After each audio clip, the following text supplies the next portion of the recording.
if I'm pharma and I'm developing protocols for the US market and I've got the market on tap there, why on earth should I bother trying to come to the UK?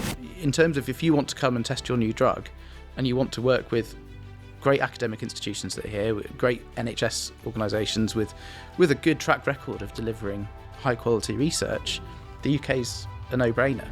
This is clearly something that can be done to help with clinical trials to make them smoother. Hi, my name's Tina Marshall and welcome to our podcast. Today I have with me Mike Seneviratne from RDaSH, which is Rotherham, Doncaster and South Humber. Mike is here today to talk from the research director's perspective with regards to mental health research, how it's managed, things that we can do to help, and things that also our pharma partners can do to help. So thank you very much for coming in today. It's really a pleasure to have you here. So first of all, let's dig into what on earth is going on in the research landscape. So we know from our perspective that a lot of pharma companies are trying to move away from the UK because they say it's just too difficult to recruit patients and too difficult to have trials. Whereas we also know that, of course, the local pharma really want to have trials here. And we know that from the government perspective, and George Freeman, we're trying really hard to make the UK become a life sciences super hub. So from your perspective, why is it so hard to run a clinical trial in the UK? Wow, I mean, that's a big question to open with, but multiple reasons. There's no one easy answer to this, but thinking about recruitment particularly, the NHS as a whole organisation has very, very limited resources, and they've been kind of chipped away at over the years. And trying to, clinical work in itself is difficult enough, and I think there's lots and lots of very, very busy clinicians who would love to be doing research. I mean, the amount of clinicians that we've got, even in RDaSH, who want to be doing research, but struggle to get the time to do it because the clinical work it's so overwhelming. And we've got too few clinicians. There's far too few nurses, far too few doctors working in our services. So they're trying to do the job of multiple people as well. And I think it's a bit of a perfect storm really, for meaning that research kind of gets pushed to the side, even though I think deep down people do know that research is the way to to develop new technology, new therapies for patients. Do you think that it's kind of seen as a nice to have on the ground? Yeah, I think that view has changed a little bit because of COVID, because I think that did help to get people thinking, oh, actually, research is going to save us here. And it did. And people have kind of recognised that. And the massive, response to the call-outs for COVID vaccine participants, is good evidence of that. But yeah, I think there are still quite a lot of clinicians and hospital managers who think, oh, that's nice for other people to be doing, and we'll just watch and see what happens. As I say, I think if you spend any time with a clinician or manager to really explain things, they get it and they want to be doing it. And as I say, I have got people, thankfully, knocking at the door saying, please, can we do some research? It's fantastic. But then freeing up their time to do that. That's a different matter, isn't it? Exactly, yeah. Okay, so we've got the issue for the clinician's time. So how do you think we'll actually be able to bridge that gap? Because that's not going to go away. No. So how can we become this life sciences superpower with the pressure on the clinicians? Because there still will and always will be that pressure on the clinicians, unfortunately. Yeah, and I suppose it's about doing things maybe a little bit differently. And so, are there technologies that we can use that can cut out some of that, of the pipeline that you undertake when you take on a research project? Like, are there bits that we can, like participant identification, for example, and that's where something like Crivia is really, really useful, because it can show you the participants that are likely to be eligible for a study. And then that cuts down a huge amount of clinician time going through their caseload, thinking, oh, yes, that person might be eligible, that one might not, having to look through records to do that. Oh, so typically they would have to do it kind of like by hand and...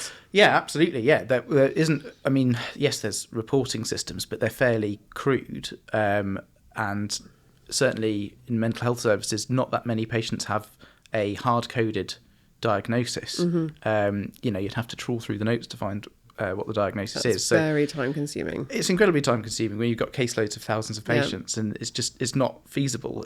That's a full-time job for somebody just doing that. And if they're trying to at the same time see those patients and provide that care, it can't be done. No. Yeah. Okay, so that's one aspect. What other aspects could be sped up? Yeah, so again, thinking about what takes time with these things. So thinking about the very beginning of deploying a new study, training is a good example. So we were kind of on the journey for signing up for a study, and the training was going to take at least 2 full days of online videos. I had to block off. I actually did block off that time in my diary to just sit and watch these videos, and it was very, very, very dull, to the point that actually how much of it's really going in? Probably very little.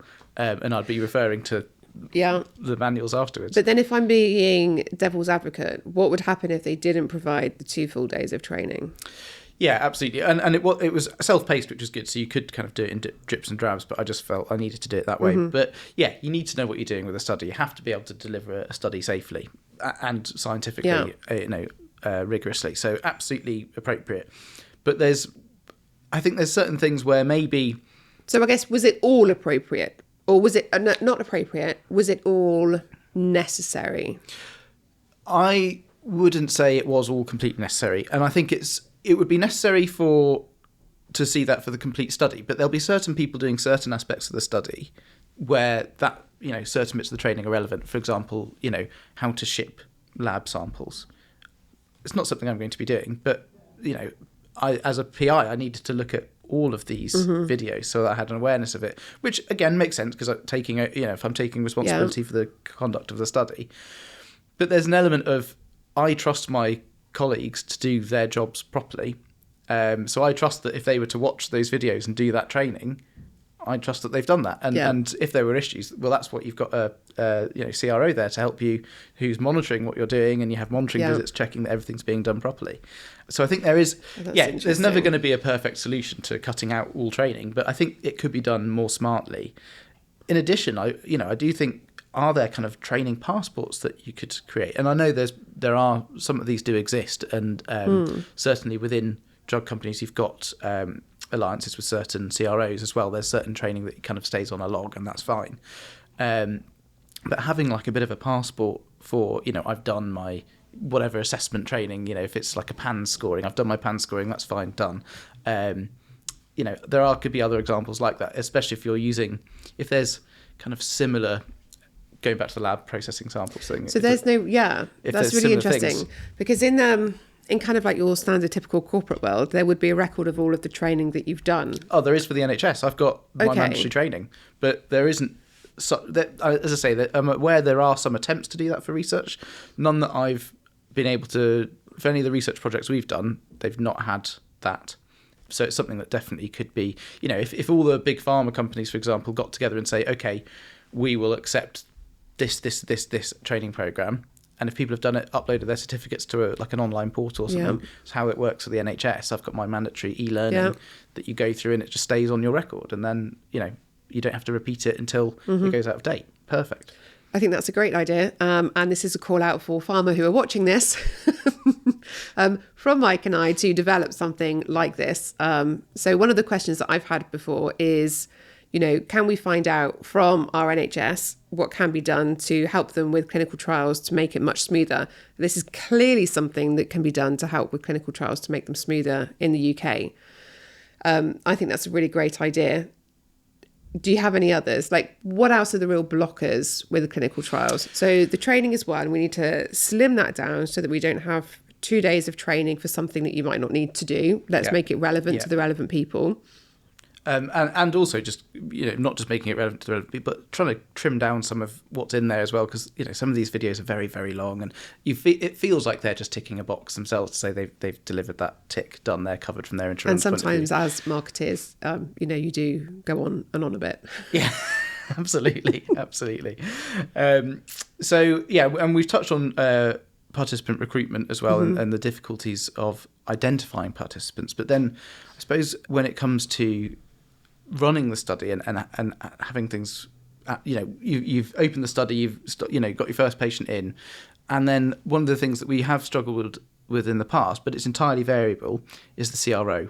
We've worked with some fantastic CROs, and we've worked with some terrible CROs, and that can make a huge difference to team morale, and because feeling supported by your CRO, having that good responsive communication is really essential. So that I know, we've just done a COVID vaccine study, and it's obviously ongoing, but we did, all the recruitment's ended now.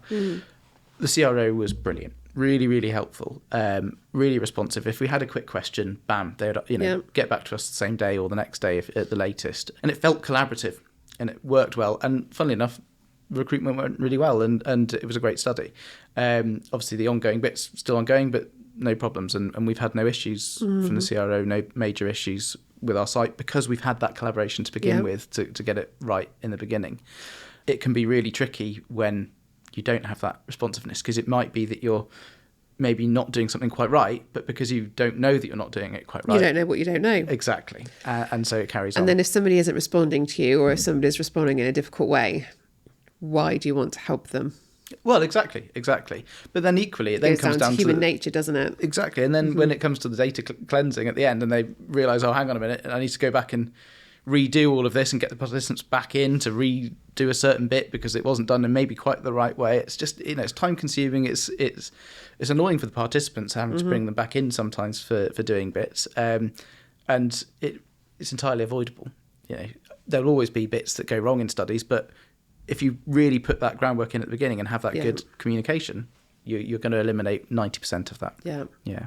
Okay, so we've got a couple of really good tangible things there. And one is the training, and a really nice training platform with a joint certification, like we have for so many different things, but we need to have it for the research landscape. Then another is the really good relationship with the CROs.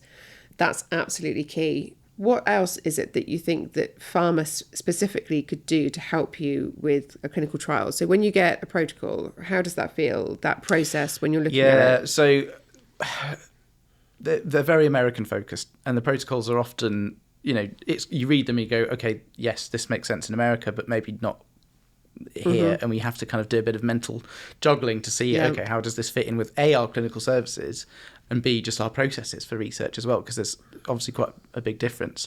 So having UK focused protocols would be really helpful. I know that the UK is a diminishing market for pharma companies, but something like that would be really helpful, and hopefully wouldn't be too much legwork from their end to make change it over. Yeah, and part of that could involve actually coming and talking to services, doing some really good PPIE work. Come and talk to us.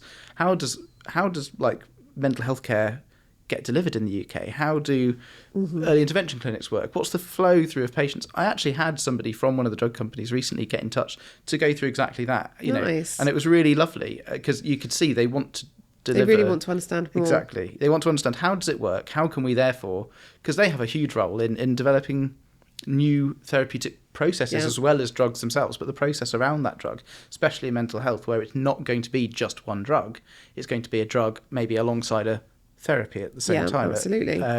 So they're going to really kind of drive that process forward, and having them engage and say, how does it work already, really helpful. So tell me then, and again, I'm going to put myself into the devil's advocate hat. If I'm pharma and I'm developing protocols for the US market, and I've got the market on tap there, why on earth should I bother trying to come to the UK? Yeah, and I can see what they feel and why they mean that, because certainly it does seem to be the research landscape is tailing off a little bit in the UK, but it's still a really, it's a world leader in healthcare still, the UK, and in terms of our position with the data that we collect, because again with most trusts now being, and certainly in mental health, being on electronic records, we've got rich data sources now as well for doing the participant identification, etc., but also the longer term follow-up, looking at actually medications being prescribed, what's the real world outcome of that, and doing that like proper real world research post-market stuff is ideal. And that's where the NHS number is a real nugget, isn't it? It's brilliant. You've got a unique identifier that follows you from birth to death. It's amazing. It's really unique as a resource to have that. And again, then when you have solutions like Acrivia, being able to offer that service free of charge to the NHS as well, which is fantastic. So we can do like loads of really fascinating research. And I also haven't told him to say that. No, but it is. It's an amazing resource. And I think the UK is starting to wake up to the data side of things as well, with the development of the national SDE and subnational SDEs. But so let me ask you then. So do you think that actually they're missing a trick by not coming to the UK? I think so, because we're still a really, we want to do the research. Because they're developing medications without having the true understanding of the patient's history and the long-term outcomes. Yeah, we've got all of that data. We've got very, very well-developed and well-understood clinical pathways. We've got NICE that say this is how you should deliver care for this particular condition across the country. It's universally designed. Well, it's designed to be as universal as possible. So, yeah, I would say that it's, in terms of if you want to come and test your new drug and you want to work with great academic institutions that are here, great NHS organisations with a good track record of delivering high-quality research, the UK's a no-brainer. It just needs to get its act together when it comes to doing more. Yeah. And I think that's where the entire ecosystem is really important, because it's not just the NHS alone. It's all of the providers in the life sciences community. Yes. Because as you've said, right at the very beginning, if there's a way that we can speed up training to make sure that it's relevant to each particular person and to streamline that whole process, and that's something that pharma can absolutely help with, then that will help the NHS, which again could drive more value.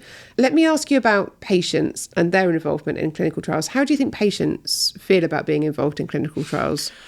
It's a mixed bag, and there's huge differences between different groups of people as well. And it's a shame that still your typical research participant is white, middle class, university educated, and that's missing a huge amount of society, and particularly a huge amount of society that have a greater burden of disease.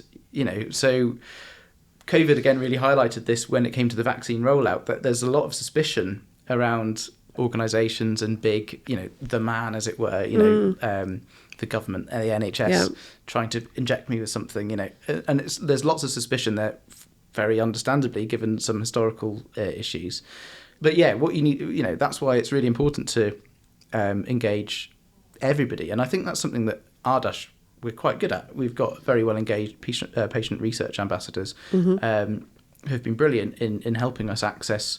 I hate the term hard to reach, because I think that puts the onus on other people. It's people we fail to reach, communities. And for the likes of prison, like Doncaster's got 5 prisons. And I did not know that. Yeah, and again, prisoners are a massively under-researched area. Thankfully, that's something we're trying to address, and there's networks like the Porsche network that try and address that. But again, a lot more could be done. Things like the Emory network, again, try to address that, and that's fantastic. And I think it is slowly but surely going to change. But it's going to be a long process. It's not a quick. You can't change that overnight. That's something that you have to actually sit down with people, discuss research, discuss why it's important, discuss, how it could help them and their communities, and you have to put the legwork in to do it. But drug companies can do that as well. I mean, we do that as an organisation, but drug companies can do that when designing studies. PPIE is obviously very well developed here in the UK, probably more so than many other places, actually. So just to clarify for everybody what PPIE is.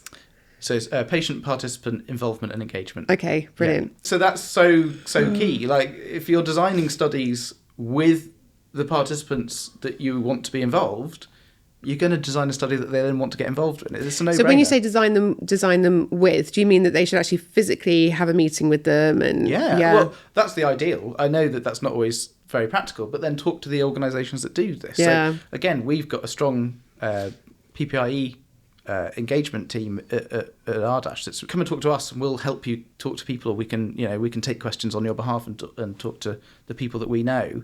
That's it's so key, because designing studies to work for the participants that's one of the biggest barriers when it comes to recruitment, is that it's a lot of effort for people to get involved, and we're asking especially in today's climate of cost of living crisis, we've got ongoing problems from Brexit and COVID still, loads and loads of difficulties and loads of pressure on people's lives. And then if these people are also suffering with their mental health at the same time, like we were talking about with staff earlier, in terms of how have they got the mental capacity or physical capacity to engage in research as well? And it's just, we're asking a lot of them to do this. And it's no surprise then that a lot turn around and go, not interested in the study. Too much to cope with. Yeah, exactly. So if you design a study to make it as easy as possible to be a participant in, your recruitment is going to be better. So when we're talking about patients and the economy and the pressures on everybody, how many of the studies take place where they could go to in the evening or the weekend? Yeah, well, that's a really good question. And what we're seeing is the rise of lots of private research sites, aren't we, who often do that. Now, evening and weekends, it's something, again, as an NHS organisation, I'd love to be able to offer that. But then you've got to find the staff for that and, and you've got to match that. So, yes, I'd love to be able to do that and make it as convenient as possible. And, fine, we'll work a little bit late into the evening to try and do that. But you can't, you can't ask that of staff without then... No, not when they're already under a huge amount of pressure. Exactly. So it's difficult. But, yeah, that would be ideal, people doing it in people's homes. But I think it's not just necessarily about the timings. There's ways of doing things like a little bit more cleverly. So... remote assessments, doing more remote assessments, remote capacity consenting, which it does get used in some studies, but we could do more of that. Yeah. So maybe some more of the kind of like asynchronous assessments as well. So instead of having bloods and this assessment, maybe you could also do it where you have the assessment then the bloods and just try and work it around. Yeah. There'll be limits to that in terms of making sure the scientific quality of the study is still there. But where you can, allow flexibility. Protocol says you have to see this person within a window of 2 days for follow-up. In 6 months' time. Come on, they might be on holiday, and then it's practical really deviation difficult. if you see them outside of that. It's like, well, come on, we're just being practical. So I think there's an element of realism that needs to come into that as well. I get that there's complete scientific quality that needs to remain, and otherwise what's the point of doing the research? But I think we're a little bit too far in that this has to be done in this incredibly rigid way. It's too rigid. Yeah. And it'll be different for different studies, but yeah. It's been really interesting and enlightening speaking to Mike today to understand more about what can be done from an NHS perspective, because we always talk about and we always hear that pharma are moving away from the UK because it's so difficult, but what can actually be done to help move those clinical trials into the UK? And as we've talked about, and as we are all really aware, the unique identifier of having the NHS number is what truly will make the NHS the superpower, because there's nowhere else that gives that cradle to grave information. It's just so unique and so powerful. And there are a couple of real nuggets that Mike talked about that can genuinely help with research in the UK. Always at the forefront. And as we've been talking about in many of our podcasts, we've been talking about putting the patient first. So, Mike, thank you very much. I've really enjoyed speaking with you. And I know we'll do more of these to come. Great. Well, thank you for having me. It's been a pleasure. Thank you.